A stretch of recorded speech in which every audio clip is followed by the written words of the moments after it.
दांते की वो थी डिवाइन कॉमेडी।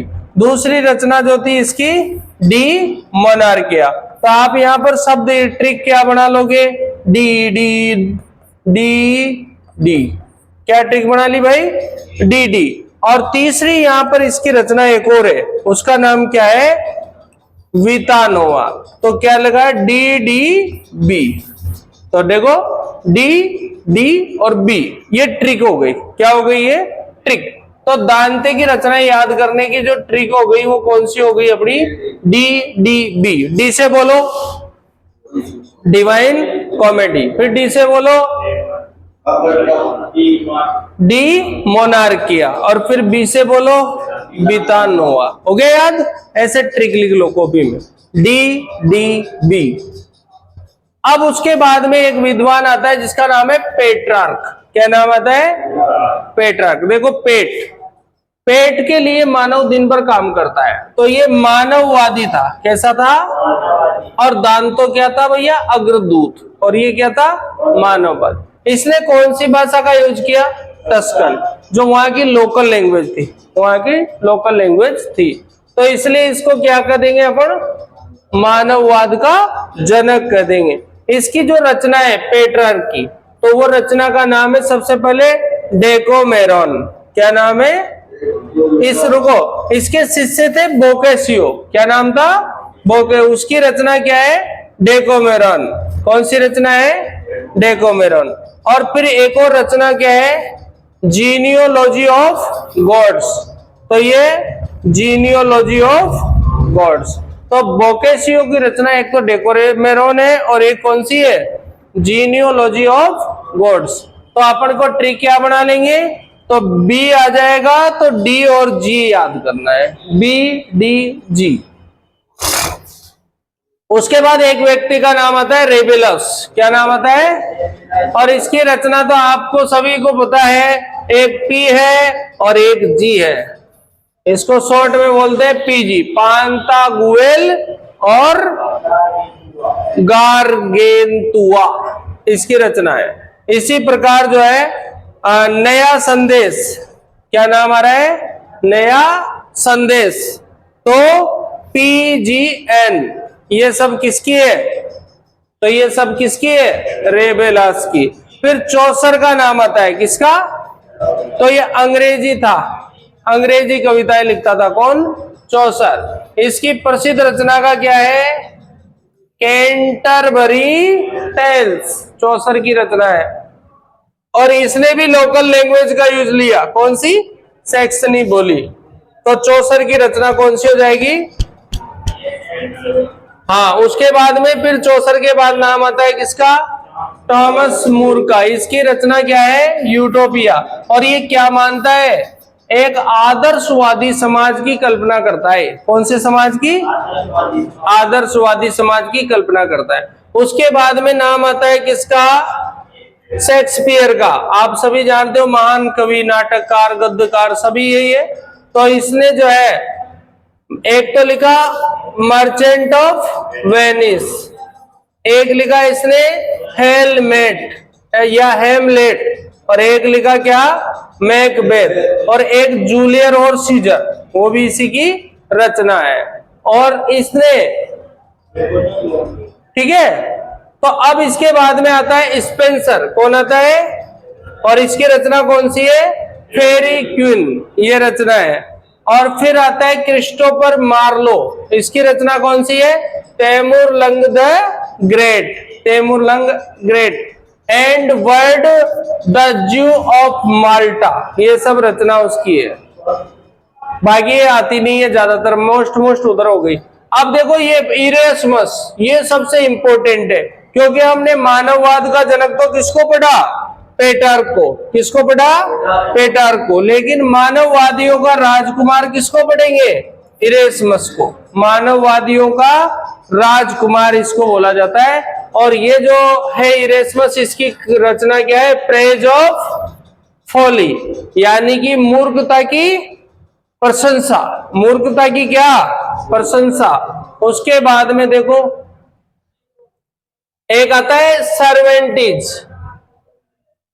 सर्वेंटीज की कौन सी है, डॉन क्विक्सोट, ये सर्वेंटिस की रचना है। उसके बाद में आता है मार्सिलिंगो, और मार्सिलिंगो की रचना क्या है? डिफेंडर ऑफ पीस, ये रचना है। और मैकियावेली दुनिया में महान आदमी था, ये भी रचना कौन सी है? द प्रिंस, रचना किसकी है? मैकियावेली की। अब बात आती है किस पर प्रभाव बेटा? कला पर प्रभाव, यानी कि कला में लकड़ी के जो फलक थे उनका जगह पर जो है कैनवास और तेल चित्रों की परंपरा क्या हुई? शुरू हुई।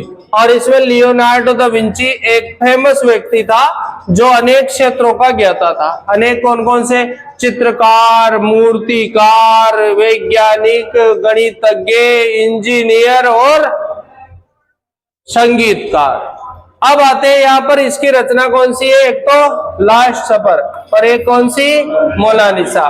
तो आप देखो लियोनार्डो द विंची, अब देखो एल और एम, एल और एम, तो एल फॉर लियोनार्डो और एल फॉर लास्ट सफर और एम फॉर, बस इसकी ट्रिक हो गई। उसके बाद चलते हैं, लास्ट सफर जो है ईसा मसीह के अनुयायी जो है व्यक्ति नहीं बल्कि प्रतिनिधि है, और मोनालिसा सुंदर स्त्री नहीं बल्कि उस साधारण से दिखाई पड़ने वाली रहस्यमय मुस्कान है उसकी, है ना। वर्जिन ऑफ रॉक्स, तो ये वर्जिन ऑफ रॉक्स जो है लियोनार्डो ने वर्जिन मेरी और उसकी जो चित्र बनाया तो उसको वर्जिन ऑफ रॉक्स कहा गया। अब आता है माइकल एंजेलो, और एंजेलो की जो इंपॉर्टेंट मामला है वो कौन सी है? सिस्टाइन। सिस्टाइन का जो चर्च है उसका क्या बनाया इसने? बाइबल के चित्र बनाए उस पर।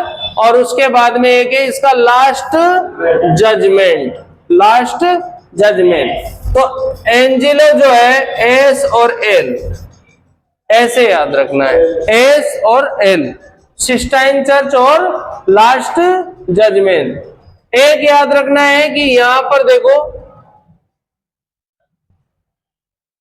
राफेल का नाम पड़ा है और राफेल का मैडोना।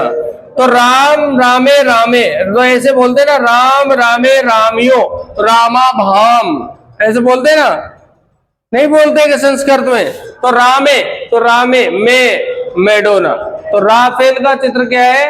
मैडोना का। उसके बाद टीसियन जो है इसने जो है प्रोटेंट चित्र बनाए थे, तो वो दस्ताने पहने हुए क्या, ऐसा चित्र इसने टीसियन ने बनाया। फिर आते हैं ये इस समय के जो मूर्तिकार थे वो थे गिबर्टी, दोनातेलो और एंजेलो, है ना।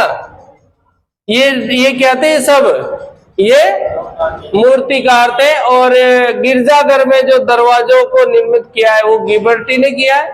तो जी फॉर गिबर्टी और जी फॉर गिरजाघर, और कहाँ का? फ्लोरेंस का, वो गिबर्टी ने बनाया। और ओल्ड टेस्टामेंट के दृश्यों को वहां पर छापा है। उसके बाद में आता है एंजेलो, और एंजेलो जो है उसने भी गिबर्टी की क्या की? प्रशंसा की और स्वर्ग के द्वार बताया। दोनातेलो ने पेता की मूर्ति, ये काफी इंपॉर्टेंट है, पढ़ाया था ना कल, पेता की मूर्ति किसकी?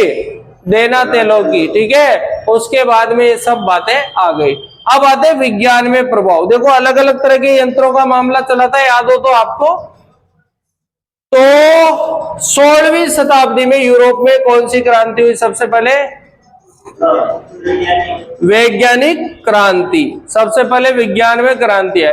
और कोपरनिकस ने क्या बताया? सूर्य केंद्रीय सिद्धांत। कौन सा सिद्धांत? हाँ, कोपरनिकस ने कहा कि पृथ्वी जो है सूर्य के चारों ओर घूमती है। और ब्रूनो ने कोपरनिकस के सिद्धांत का क्या कर दिया?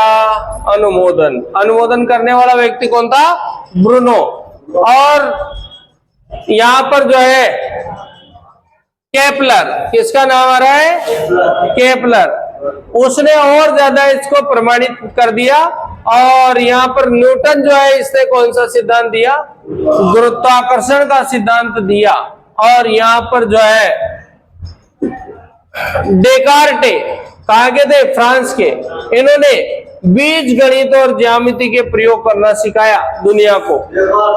डेकार्टे ने।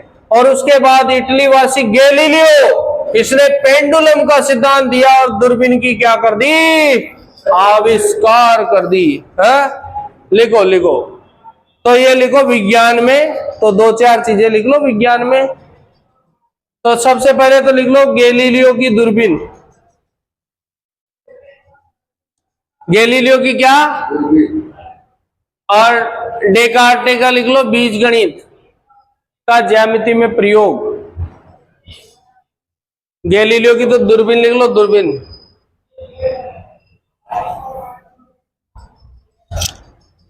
और डेकार्टे का बताओ, ज्यामिति में प्रयोग। और न्यूटन का कौन सा सिद्धांत है? न्यूटन का लिख लो गुरुत्वाकर्षण सिद्धांत। न्यूटन का कौन सा? गुरुत्वाकर्षण सिद्धांत। और केपलर का लिख लो ग्रह गति के नियम। केपलर का कौन सा नियम? ग्रह गति का नियम।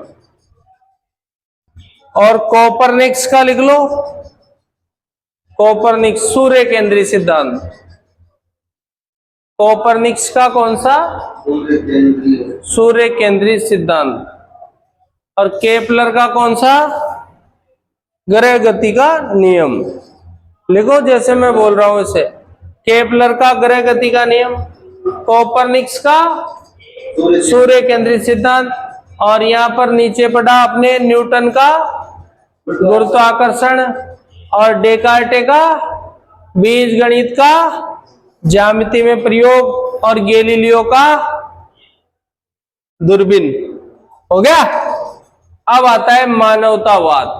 आप सभी जानते हैं, तो मानवतावाद तो मुख्य चीज है आज भी। तो पुनर्जागरण के परिणाम क्या निकले? ये तो ज्यादा लिखने की जरूरत नहीं, बस समझ लो इसको। तो देखो, इसके परिणाम ये निकले कि पोप के आदेशों के लिए व्यक्ति की बाध्यता कम हुई या नहीं रह गई। पोप से ज्यादा पोप हो नहीं चलेगा। अब भौतिकवादी दृष्टिकोण का क्या हुआ? विकास हुआ, और मनुष्य जो है वैज्ञानिक आविष्कारों को मानने लगा या करने भी लगा। फिर वैज्ञानिक दृष्टिकोण का भी क्या हुआ? विकास हुआ। उसके बाद देखो, इसके अलावा पुरातन के प्रति मोह भंग हो गया, है ना। और राष्ट्रीयता की भावना का भी क्या हुआ?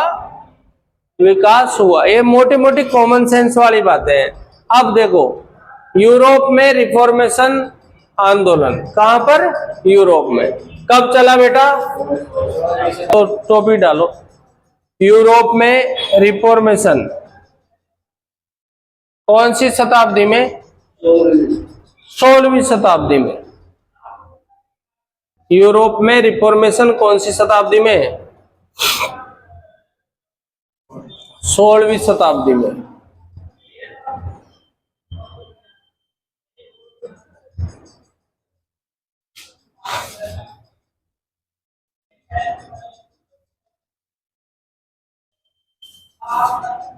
हाँ, तो चलो सबसे पहले हम आते हैं। देखो, कोई भी चीज में इनोवेशन बढ़ेगा तो वो चीज बढ़ेगी। जैसे आज हमारी क्लास ऑनलाइन नहीं है, अगर ऑनलाइन होती तो अब तक बहुत लोग जानने लग जाते इसको, है ना। तो यहाँ देखो, पुनर्जागरण ही तो, यही तो पुनर्जागरण है।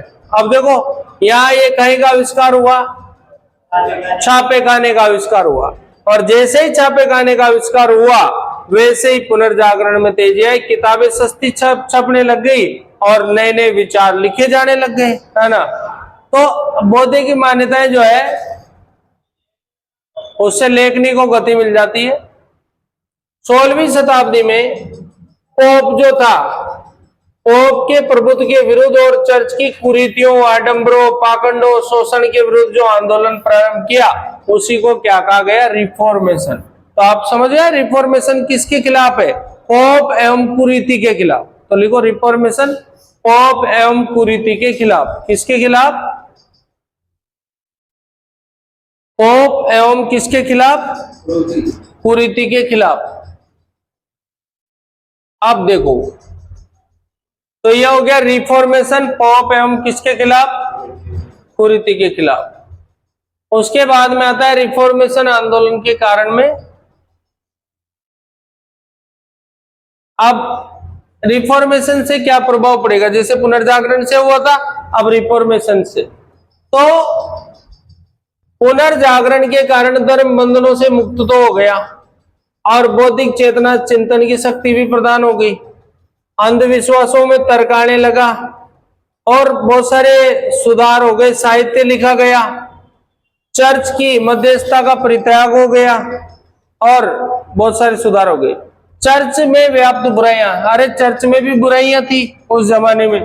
तो देखो पादरी विलासिता का जीवन जीते थे, है ना, और यहाँ पर पोप और पादरी जो उसके भ्रष्ट थे, ये कैसे थे, भ्रष्ट थे ये, इस कारण जनता परेशान थी। तो लिवेंट एंड नन सीमस राज्यों पर नियंत्रण रखते थे। वो एक्स कम्युनिकेस नामक विशेषाधिकार किसी भी राजा को मजहब व पद से हटा सकता था। देखो उतना पादरियों के पास कितना पावर था।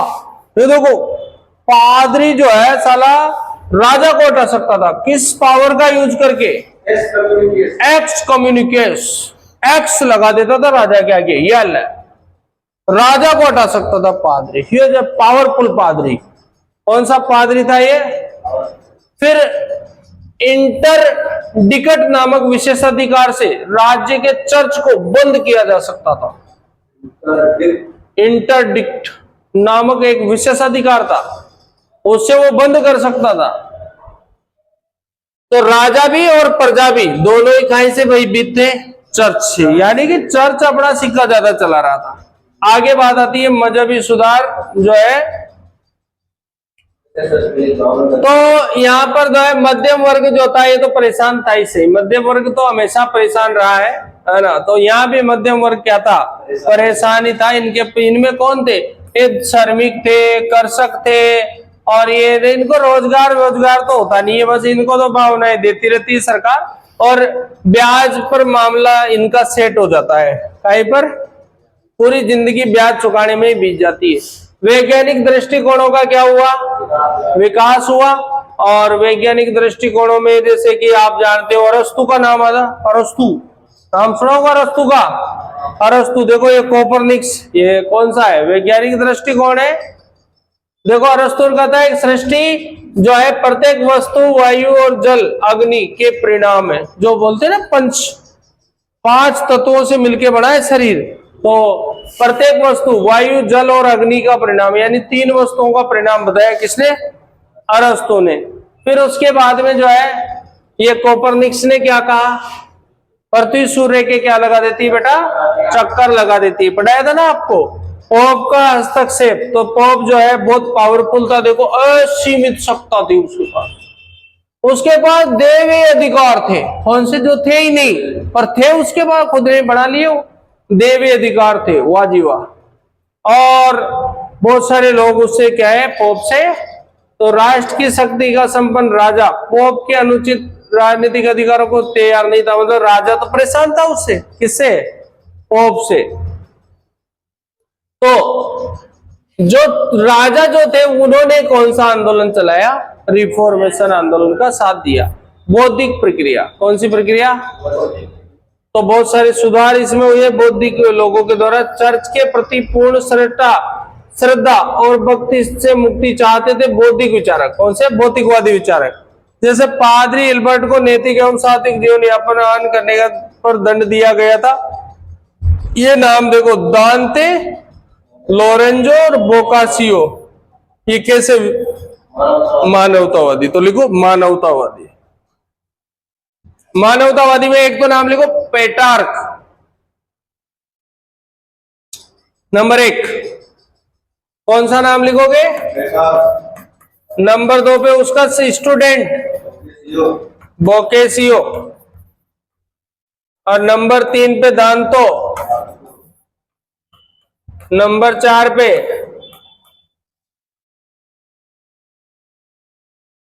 लोरेंजो,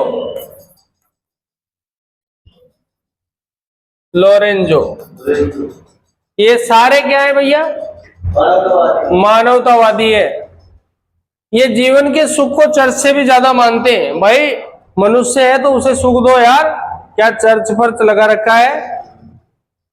और मार्टिन लूथर, वाइक्लिफ और हस, ये सुधारवादी है।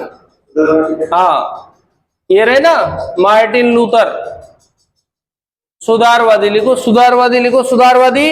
मार्टिन लूथर, मार्टिन लूथर लिख लिया। ये वाइक्लिफ और हस, ये कौन से वादी हैं? सुधारवादी है, सुधारवादी। हाँ अब देखो, हस हस, हाँ। तो ये ज्यादा नाटक करते थे तो पोप ने इन्हें क्या घोषित कर दिया? मजहब विरोधी, धर्म विरोधी घोषित कर दिया इनको। किसको? ये सुधारवादियों को। अब देखो पोप का नाम आ रहा है, ये पोप लियो 10। क्या नाम है? लिखो, नाम लिखो पोप, पोप लियो 10। क्या नाम आ रहा है? और पोप था पापी, तो पोप ने पाप मोचन पत्र चलाया। कौन सा पत्र? पाप मोचन पत्र। किसने चलाया? अब देखो क्या कहा पोप ने।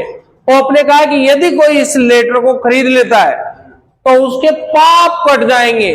क्या कट जाएंगे? और अगर धनवान लोग अनैतिक तरीके से कमाए धन को इस पत्र को खरीद लेते हैं तो पाप कट जाएंगे। आर्कबिशप अल्बर्ट को पोप से यह कार्य सौंपा गया। मतलब पोप ने काम किसको दिया? कहिए भाई, ये जा ये लेटर बेच। कौन सा लेटर बेच? पाप मोचन। और अल्बर्ट ने भी कहा कि टेट जाल, ए टेटिया तू ले जा, तू बेच। तो पोप ने किसको काम दिया? अल्बर्ट ने किसको दिया? तो लिखो पोप ने अल्बर्ट को, अल्बर्ट ने टेट जेल को सौंप दिया ये काम।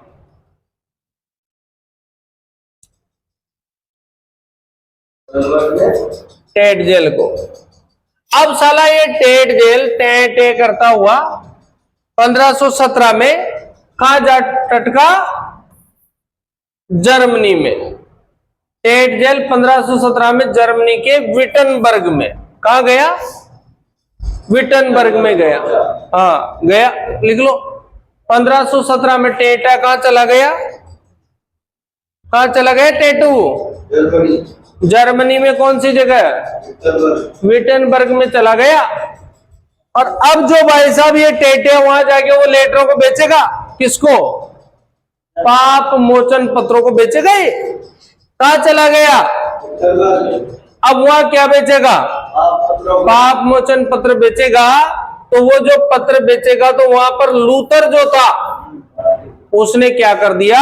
विरोध कर दिया। तो लिखो लूथर ने इन पत्रों का क्या कर दिया? विरोध किया। और अब अलग अलग चीजें चलाएगी वो लूथर जो है प्रबल विरोधी हो गया। किसका? पाप मोचन पत्रों का विरोधी। अब नाम देखो, एक तो जॉन वाइक्लिफ का नाम आएगा। तो वाइक्लिफ जो है ये ऑक्सफोर्ड यूनिवर्सिटी में क्या थे? प्रोफेसर थे ये। तो वाइक्लिफ जो है इसने आलोचना की है पादरियों की। किसकी आलोचना की है? पादरियों की। और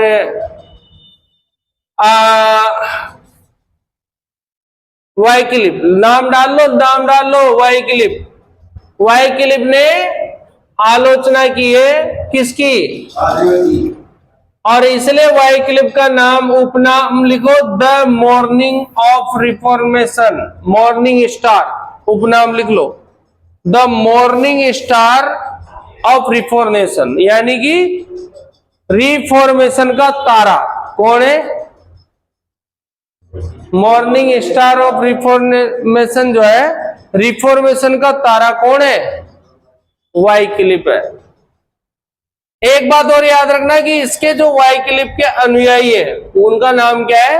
लोलार्ड्स, लोलार्ड्स अनुयायी। अनुयायी का नाम क्या है बेटा?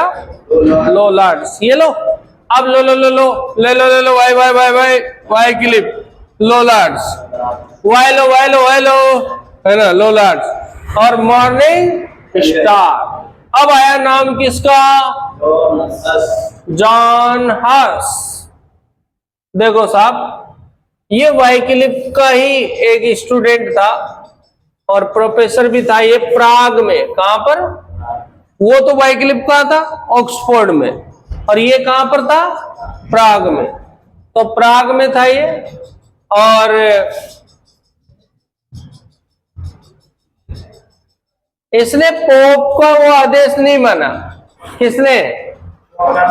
हंसने लग गया ये उनकी तरफ, और इसी कारण, हंसने के कारण जो है इसे जिंदा जलवा दिया। तो लिखो, पोप ने इसे जिंदा जलवा दिया। हंस को, हाँ, तो पोप खराब था वो, लियो 10 था उसका नाम। साले ने पाप मोचन पत्र चलाए थे। अब आ जाओ, एक नाम आ रहा है सेवान रोला। कौन सा रोला? ये सेवान रोला जो है ये पादरी है। क्या है ये? हाँ, फ्लोरेंस का एक पादरी है ये। और ये सादा जीवन पर बल देता है। तो लिखो, सादा जीवन पर बल।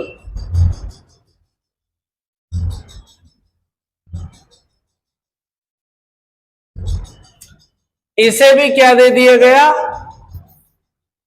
प्राण दंड दिया गया। आग में प्राण दंड, लिख लो। आग में क्या दे दिया इसको? अब देखो, ये इरेस्मस, ये कहां का रहने वाला है? पोलैंड का। बस ये लिख लो, इरेस्मस कहां का है? पोलैंड का। और इसकी रचना क्या है? मूर्खता की प्रशंसा। और एक नाम और लिख लेना, न्यू टेस्टामेंट।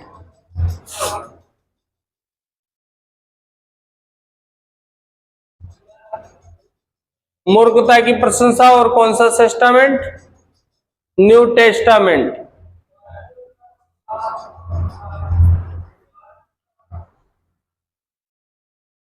अब आया नाम किंग का। किंग का नाम क्या है? लूथर। और लूथर कहां का था? जर्मनी का। लूथर कहां का था? जर्मनी का। तो ये देखो, पिता तो चाहते थे कि ये वकील बने, लेकिन ये तो धार्मिक किताबें पढ़ता था। तो यार उसके मूड है यार। और इसने धीरे धीरे उन्हीं का ये बन गया प्रोफेसर। और इसने भिक्षुओं में शामिल भी हो गया है। ये मतलब पिताजी से उल्टा था पूरा मामला इसका। हाँ, लूथर। तो लूथर जो है, इसका ईसा मसीह में विश्वास था। और ये जो है धर्मशास्त्र का क्या बना था? प्रोफेसर भी बन गया था। और इसने कहा कि भैया, पूजा, प्रायश्चित, प्रार्थना, आध्यात्मिक ध्यान और क्षमा प्रदान पत्रों की खरीद से पाप की मुक्ति नहीं मिलती है। पाप की मुक्ति के लिए क्या करना पड़ेगा बेटा? कर्म करना पड़ेगा। और 1511 में वो कहाँ गया? रोम गया।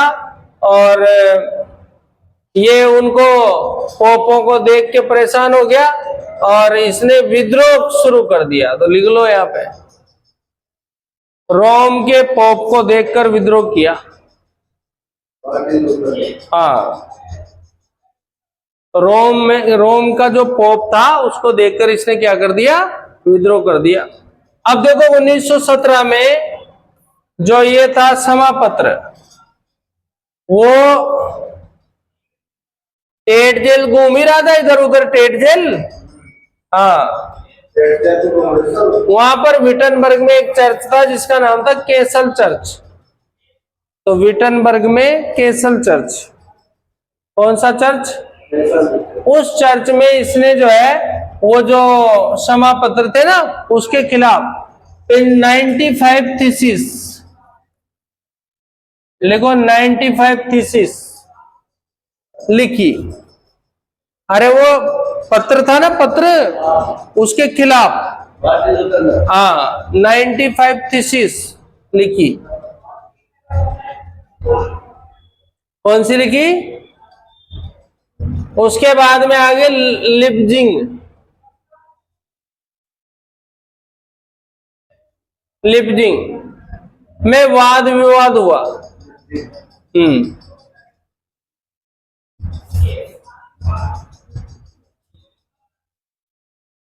इसमें पोप ने 3 पत्र प्रकाशित किए।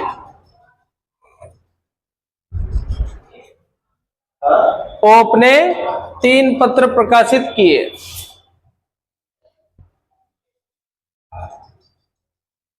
अगला लिखो आप, वर्म्स की सभा।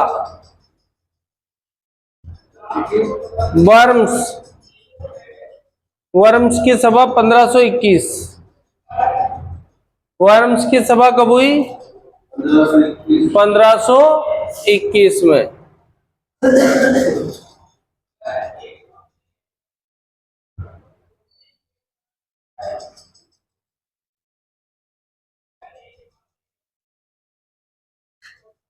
फिर ये लिखो, आक्सबर्ग की स्वीकृति।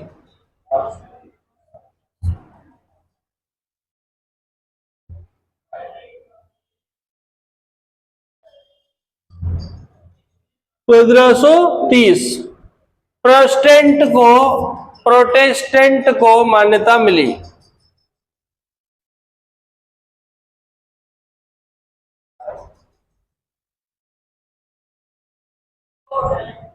किसको मान्यता मिली?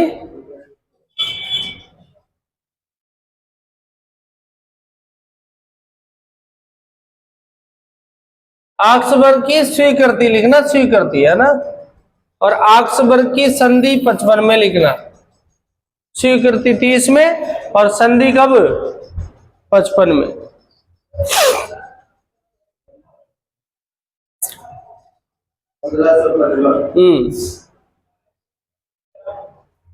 तो ये सब था। तो ये जो बाइबल जो है, मार्टिन बाइबल को तो मानता था, लेकिन चर्च को ये नहीं मानता था, है ना। इसने 3 संस्कार बताए। किसने? लूथर ने। देखो लूथर के 3 संस्कार। एक तो नामकरण, प्रायश्चित और प्रसाद। नामकरण जिसको बैप्टिज्म बोलते हैं, प्रायश्चित पेनेंस, और प्रसाद को यूकारिस्ट। तो ये 3 जो है इसने क्या बताए? संस्कार बताए। किसने? हाँ बस मत लिखो उसको, तो ये हो गया ना, नामकरण, प्रायश्चित और प्रसाद। अब आया ज्विंगली। किसका नाम आया? ये लूथर का ही एक समकालीन था और मानववादी भी था। ये जिंगुली जो है, इसने सुधारवादी चर्च की स्थापना की। लिखो 1525 में सुधारवादी चर्च की स्थापना की। कौन से चर्च की स्थापना की?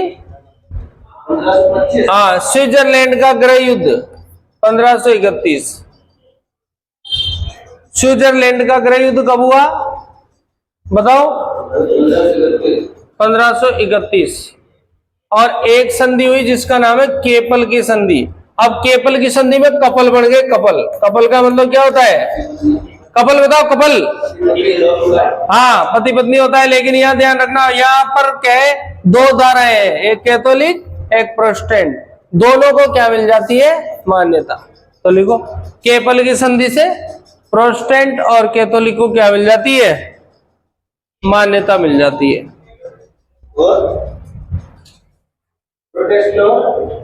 कैथोलिक, इसको मान्यता मिल गई। अब नाम आता है किसका? काल्विन का। किसका नाम आता है? कहां का है? फ्रांस का। फ्रांस का।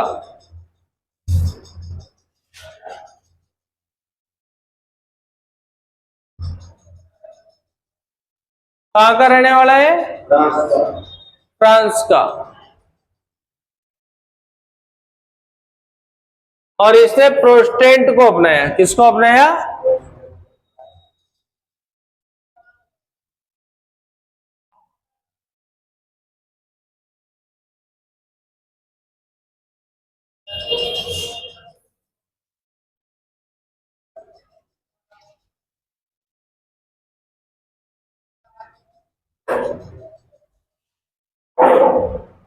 कौन से को अपनाया था इसने? प्रोटेस्ट को अपनाया था। और इसका कार्य क्षेत्र था जिनेवा। कार्य क्षेत्र क्या था? जिनेवा।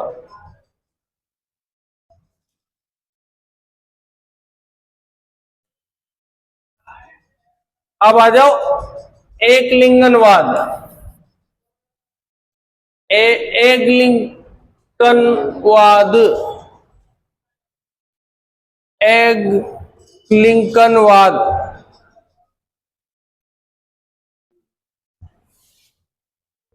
कहां पर चला था एक लिंकनवाद? इंग्लैंड में चला था भाई।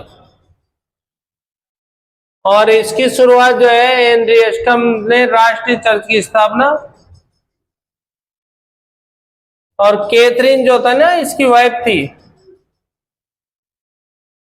तो हेनरी अष्टम लिख लो बस तुम तो, हेनरी अष्टम नाम लिख लो, हेनरी अष्टम।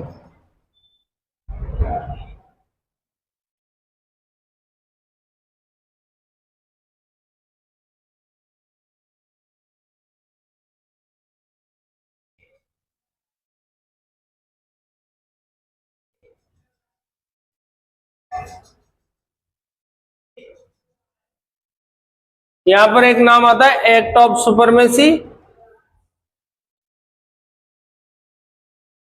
तो यहां पर ब्रिटेन में एक चर्च बनाया गया जिसका नाम क्या दिया गया? एक लिंकन चर्च दिया गया। और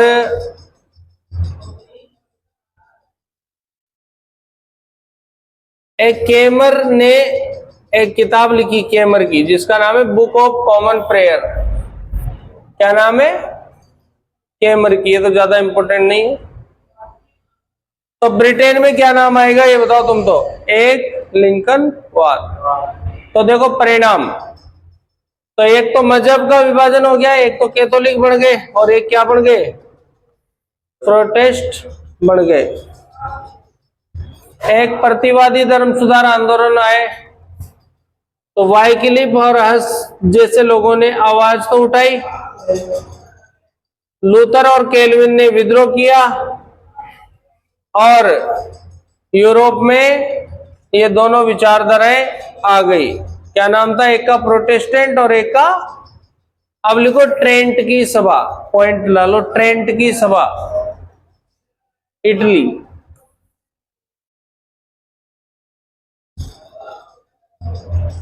ट्रेंट की सभा कहां की बेटा?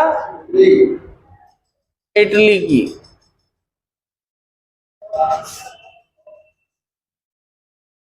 मजहबी न्यायालय,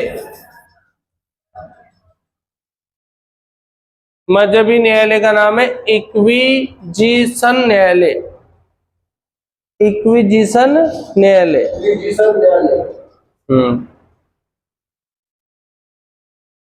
इक्विजिशन न्यायालय।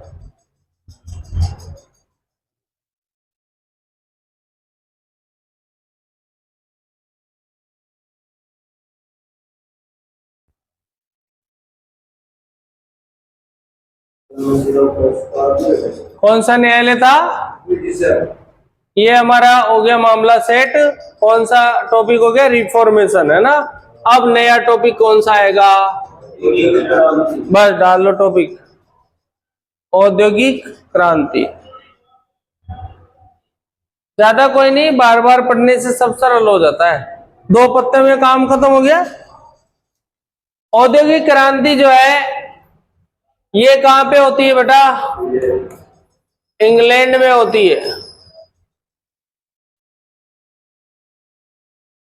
और कौन सी शताब्दी में होती है? 18वीं शताब्दी में। वो तो धार्मिक आंदोलन थे, मजहबी आंदोलन। तो 18वीं शताब्दी में होती है।